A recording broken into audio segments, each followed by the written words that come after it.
tayo mag-secret file, ay ilike mo muna ang video na to at mag-subscribe na sa aming YouTube channel. Don't forget to click the notification bell para hindi ka nahuhuli sa latest episode ng DJ Rocky's Secret Files.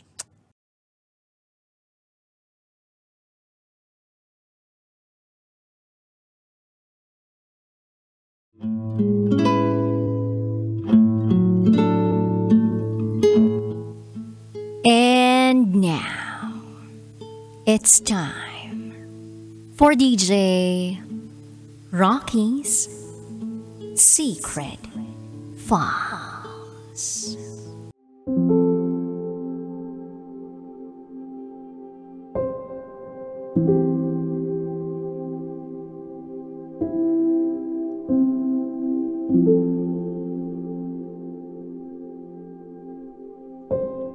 Hindi pareho ng religion,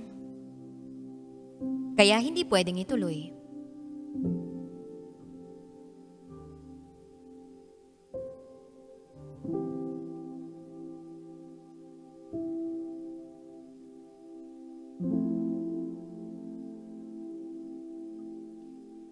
Hi DJ Rocky. Napasulat ako para ibahagi ang parte ng buhay ko na kailanman ay hinding-hindi ko malilimutan. Itago mo ako sa pangalang Rico. At ito ang aking secret file.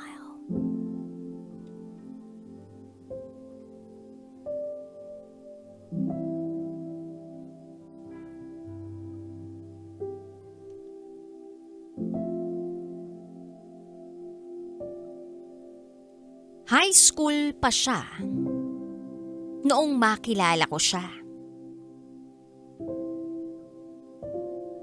Actually, yung body ko talaga yung may gusto sa kanya.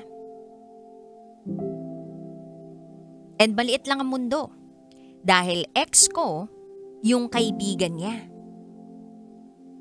Pero dati hindi ko naman siya napapansin.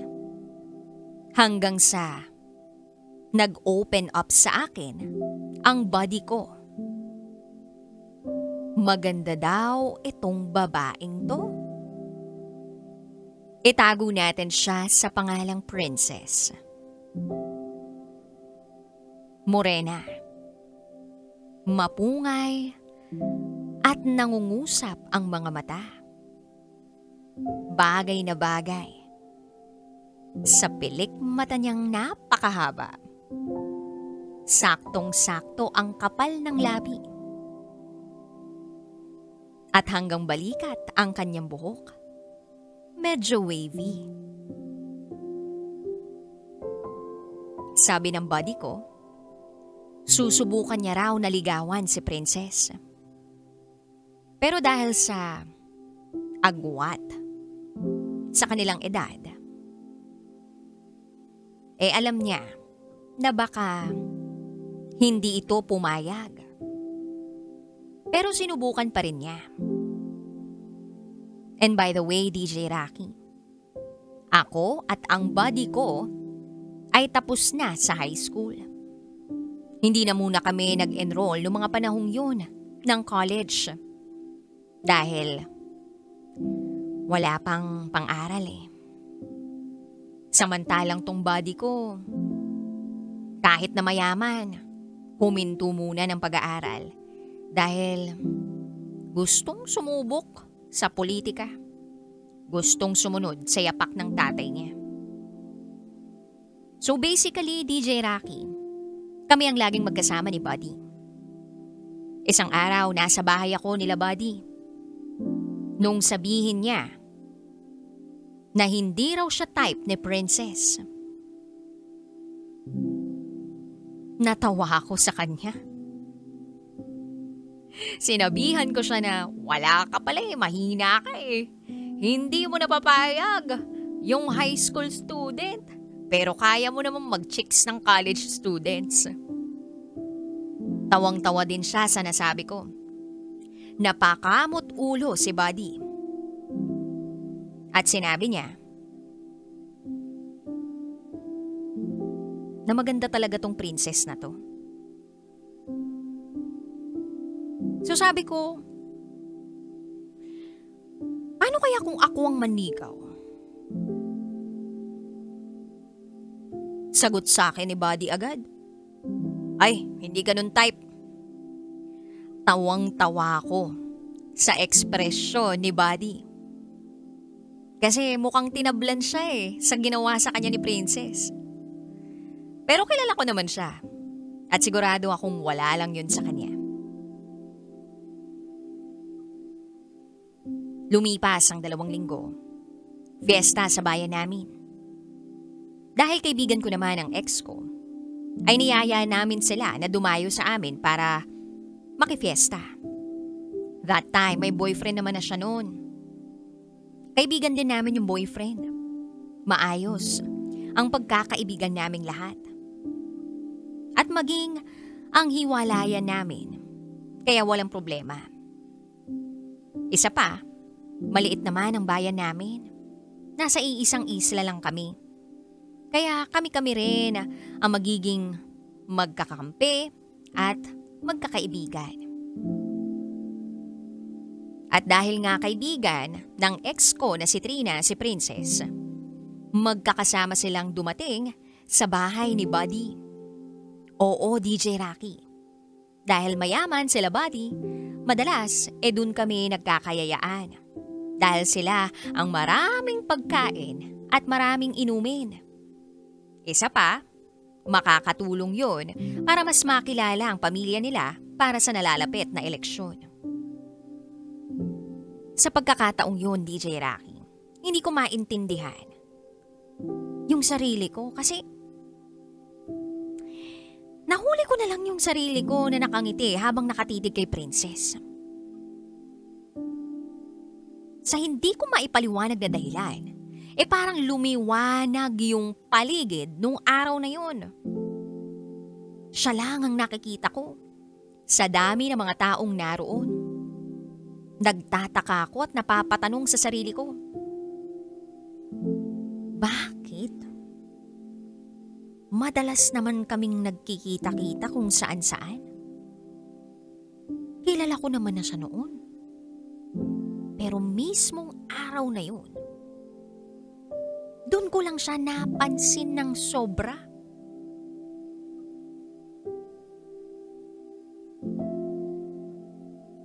Tinawag ako ni Buddy at doon ako biglang natauhan. Tinawagan niya ako saglit para kumuha at maghanda kami ng pagkain at ng maiinom kasi dumadami na ang mga bisita. Habang nag-aayos ako ng yelo sa kusina, nagulat ako sa pagtawag sa pangalan ko ng isang pamilyar na boses. Si Princess. Nagtatanong kung nasaan daw ang mga baso. Hindi ako agad nakasagot. Nauutal akong nagsabi at itinuro kung nasaan ang mga lagayan ng baso. Pakiramdam ko sasabog ang puso ko sa kaba. Hindi ako makatingin kay Princess. Agad naman siyang nagpasalamat. Kumuha ng mga baso bago umalis. Sa pagkakataong yun, naisip ko, dapat hindi ko pa halata na may iba akong nararamdaman. Agad kong kinuha ang piraso ng yelo para ihilamos sa mukha ko. Nang sa gayon ay mahimasmasan naman ako. Baka init lang ng panahon o baka init lang ng pakiramdam ko. Bumalik na ako doon sa event area. Masaya ang lamesa kung nasaan sila Princess. Kasama niya yung mga iba pang mga kaibigan niya. Yung ex ko na si Trina kasama ang boyfriend niya. Sa dami ng bisita, nung araw na yun, ay talagang naging punong abala si Buddy na siyang tinutulungan ko. Nasa kabilang mesa ang barkada namin. Pero sa lamesa kung nasaan si Princess ako umupo Kuwela itong si Princess. Pagkasama niya ang mga kaibigan niya, siya ang bumabangka. Pero pag mag-isa siya, syempre tahimik siya. Hindi siya madaling makakwentuhan kasi mukha siyang suplada. Kaya naman humanap ako ng pagkakataon para mas makilala siya at makausap. Kaya hinintay ko ang pagkakataon na makausap siya ng mag-isa. Sa kanilang magkakaibigan, siya lang ang hindi naninigarilyo. Kaya nung nagkayayaan, yung iba na manigarilyo sa labas, umakyat siya sa rooftop para magpahangin. Agad akong sumunod sa kanya, dala ang isang basong tubig. Uy, ba't di ka sumama sa kanila? Tanong ko sa kanya. Busy siya sa cellphone niya noon. Hindi kasi ako naninigarilyo. Sagot niya sa akin. Ikaw ba? Tanong niya pabalik. Nagyoyosi ako pero wala ako sa mood eh. Tango lang ang naging sagot niya sa akin noon. Tapos bumalik na siya sa pagsiselfone. Hindi ko na napigilan ang sarili ko at hiningi ko ang cellphone number niya. Napatingin siya sa akin. Tinanong niya ako kung bakit ko hinihingi ang number niya. Sa kaba ko, inainom ko yung isang basong tubig na dapat ibibigay ko sa kanya. Saka ako sumagot na, wala lang, baka lang kasi kailanganin ko. Natatawa naman siyang sumagot na, marami akong number, baka hindi mo ko makontak. At dito na nagsimula ang mahaba naming kwentuhan. Sa huli, nakuha ko rin ang number niya at hindi namin namalayan na halos 3 oras na pala kaming magkakwentuhan sa rooftop habang ang iba ay nag-iinuman na sa baba. Mas nakilala ko pa si Princess nung araw na yun. Halos ayaw ko nang matapos ang araw na yun. Sobrang saya ko, nakasama ko siya. Hindi ko namalayan ang pagtakbo ng oras. Yun ang unang beses na nakausap ko siya ng ganun katagal. At ang dami namin na pag-usapan. Nung ma-realize namin na ang tagal na pala namin sa taas, ay agad na kaming bumaba. Si Buddy ang unang nakakita sa amin at sinalubong kami ng panunukso. Ay, andito na yung dalawa. Ano ha? Kayo na ba? Agad namang nakisakay yung mga taong naroon. Napatingin ako kay Princess. Nahihiya akong sumagot na, loko, hindi uy. Hinintay kong sumang-ayon sa akin si Princess pero napakakalmado niya. Nakangiti lang siya at agad sumagot ng pabiro na, hindi pa, hiningi pa lang yung number ko eh. Naghiyawan uli ang mga tao. Nag-init ang mga tenga ko. Nahiya ako. Pero, kilig na kilig ako. Mabuti na lang at naiba na ang topic noon. Nagtuloy-tuloy ang masayang kwentuhan at inuman. Natapos ang araw na yun na masaya. Yun na rin ang naging simula. Pag-uwi ko sa bahay kinagabihan, agad kong tinext si Princess. Kaso, nakatulog na ako at lahat wala siyang reply. Hanggang sa pagising ko kinabukasan, una kong kinapa ang cellphone ko para i-check kung may reply siya pero wala. Nalungkot ako. Akala ko pa naman, yun na yung simula. At nakuha ko na yung loob niya. Ilang araw at linggo ang lumipas pero wala akong nakuhang text galing sa kanya. Kaya akala ko, hindi siya interesado sa akin. Hanggang sa isang araw, nakatanggap ako ng text galing sa kanya. Tuwang-tuwa ako, DJ Rocky. Agad ako nagpa-load at nag-register ng unli call at text para makausap ko siya. Nakausap ko siya nung araw na yun. Broken-hearted siya. Komportable siyang nagkwento sa akin. Pinayuhan ko naman siya. At simula nun, tuloy-tuloy na ang communication namin. And then sinabi ko na kay Buddy na interesado ako kay Princess. Napangiti siya at sinabi na, sabi na type mo eh. Ligawan mo na. Tinanong ko siya kung ayos lang sa kanya. At ang sagot niya, ayos lang sa akin. Hindi naman ako type nun kaya wala lang sa akin. Try mo. Pagkatapos noon, DJ Rocky, ang gaan ng dibdib ko. Siyempre gusto kong siguruhin na walang problema kay Buddy. So eto na. Pwede ba kitang ligawan? Yan ang eksaktong text na ilang oras ko nang hindi masend kay Princess. Kabadong-kabado ako. Hindi ko alam kung anong pwede niyang isagot. Gustong-gusto ko siya talaga, DJ Rocky. Alam kong medyo close na kami pero hindi ko alam kung type pa niya ako eh. Ni isang beses, hindi ko siya tinanong tungkol sa mga tipo niya. Kasi ayokong isipin niya na may gusto ako sa kanya. Ang gusto ko lang noon ay mas makilala ko pa siya. Damayan siya sa kahit anong problema. Kaso habang tumatagal, lumalalim yung paghanga ko sa kanya. Kaya pinangako ko sa sarili ko na sasabihin ko na sa kanya. Eto na. Binuksan ko ang cellphone ko kinagabihan. Halos sumabog ang puso ko sa kaba. May text message na galing sa kanya. Napapikit ako at humingi ng malalim bago basahin. Sige ba? Ligaw lang ah. Yan ang reply niya. Napahiyaw ako sa tuwa, DJ Rocky. Napatalon ako sa saya. Corny na akong corny pero kilig na kilig ako. Ang saya-saya ko. Agad akong nagpabango at naglakad dahil balak kong dumaan sa tapat ng bahay nila. Gusto ko siyang makita. At noon nga ay opisyal ko siyang niligawan. Simula nung manligaw ako sa kanya, siniguro ko na palagi ko siyang masusundo sa eskwela. Discreet lang kami sa lahat, DJ Rocky. Hindi sikreto, pero hindi namin pinapahalata. Masaya yung dating stage namin.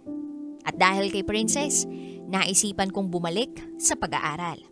Tumigil sa pagyoyosi at hindi na masyadong bumarkada. Nagkaroon ako ng dahilan para mangarap uli. Sa pagkakataong to, kasama si Princess. Hinintay ko siyang makapagtapos ng high school. Naisip ko na sumabay sa kanya pagluwas niya ng Maynila para magkolehiyo. Nang makatapos siya ng high school, agad siyang lumuwas. Naiwan ako sa isla. Nag-asikaso muna ako ng mga kailangan ko. And by the way, DJ Rocky, may sakit yung tatay ko kaya kailangan naming pag-usapan ng mga kapatid ko magiging setup namin sa pag-aalaga. So, meron pa. Meron pang isang dapat malaman si Princess eh. Although nasabi ko naman sa kanya. Isa akong iglesia. Ayaw naman namin maging issue yun sa amin. Pero may hindi ako masabi sa kanya eh. Tsaka na siguro pag may lakas na ako ng loob. Nang makasunod ako sa Maynila, tinuloy ko ang aking pag-aaral. Samantalang naging abala na yan si Princess sa pag-aaral niya. Naging sandalan at inspirasyon namin ang isa't isa. Sa mga panahong lumipas, alam ko sa sarili ko na mahal ko si Princess. Siya ang gusto kong makasama sa dulo. Parte siya ng mga binubuo kong plano. Kaso may problema. Eto na nga. Hindi ko talaga masabi-sabi sa kanya na ako yung susunod sa yapak ng tatay ko at magmiministro na. Wala akong lakas ng loob para tanungin siya tungkol sa pagpapalit ng relihiyon. Hindi ko naman kayang talikuran ang tungkulin ko bilang isang kaanib. Sumabay pa ang patuloy na paglala ng sakit ng tatay ko na may demensya. Dahil ako lang sa aming magkakapatid, ang hindi puno ang schedule noong mga panahong yun. Ang masaklap pa ay nakalabas ang tatay ko sa aming bahay at nawala. At dahil sa mga sunod-sunod na pangyayari sa buhay ko at sa kalituhan sa isip ko, isang desisyon ang naisip ko, DJ Rocky. Makailang beses kong pinag-isipan kung anong gagawin ko. Pero yun na talaga ang naisip ko sa sandaling yun.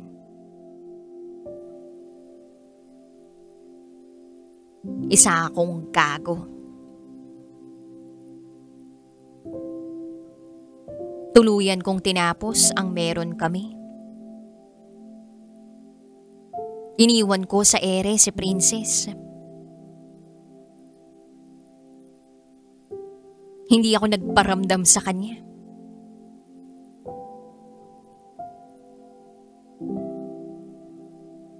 Nag-move on ako sa buhay ko. Inayos ko yung buhay ko. Ipinagpatuloy ko ang pag-aaral ko. Ipinagpatuloy ko ang pagmiministro. Nag-alaga ako sa tatay kong may sakit. At unti-unti, na itinuloy ko ang mga plano ko ng mag-isa.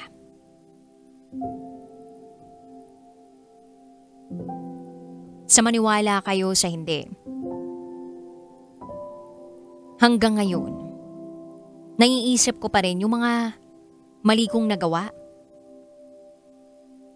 Imagine, iniwan ko ang isang napakahalagang tao sa buhay ko. Ang isang babaeng minsan kong ginustong makasama sa pagtanda. Ang isang babaeng minsan kong minahal ng sobra-sobra. Siyang dahilan kung bakit ako nagpatuloy sa buhay. Ang babaeng walang ginawa, kundi pasayahin at mahalin ako araw-araw. Alam kong hindi niya deserve ang ginawa ko. At pinagsisisihan ko yun ng matagal ng panahon.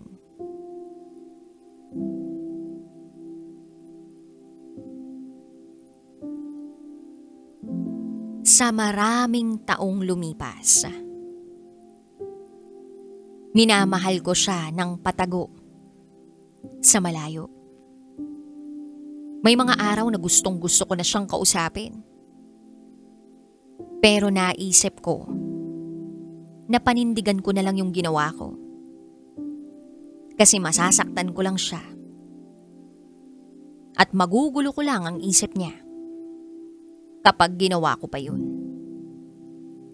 At hindi ko kayo masisisi kung maiinis kayo sa akin. Dahil alam kong napakagago ko sa nagawa ko. Maging ako, galit din sa sarili ko. Araw-araw. Sa pagbangon ko, nandun yung sakit. Nandun yung hirap. Pero alam ko naman na kasalanan ko Kung bakit araw-araw dapat kong pagdaanan yung ganong sitwasyon. Maraming sana ang tumakbo sa isip ko. Marami akong pinuyat sa kaiisip sa kanya. Kumusta na ba siya? Galit ba siya sa akin? Ay, gusto kong malaman kung anong nasa isip ni Princess. Pero wala ako sa posisyon para itanong pa ng personal yun. Ang kapal naman ng mukha ko. Kaya sa hangin ko na lang itatanong lahat ng yun. Iniwan ko siya. At dapat, wala na akong karapatang isipin pa siya. Nagsisi naman na ako noon. Sa paglipas ng mga araw, sinubukan ko namang umusad, kahit paunti-unti. Hanggang sa kahit papano, natutuhan ko rin na patawarin ang sarili ko. At mapalaya ang sarili ko sa guilt. DJ Rocky, nang mabalitaan ko na nakapagtapos na siya ng pag-aaral, tuwang-tuwa ako. Masayang-masaya ako para sa kanya. Kasi alam ko na isa yun sa mga gusto niyang matupad sa pangarap niya. At hindi lang yun para sa kanya, kundi para sa magulang niya. Kahit papaano, ay nakaramdam ako ng kapanatagan. Ibig sabihin ay nakausad siya. Napasalamat ako sa taas dahil lagi ko siyang ipinalanangin. Hindi ko man alam kung ano ang mga napagdaanan niya. Pero alam kong kaya niya. Tapos,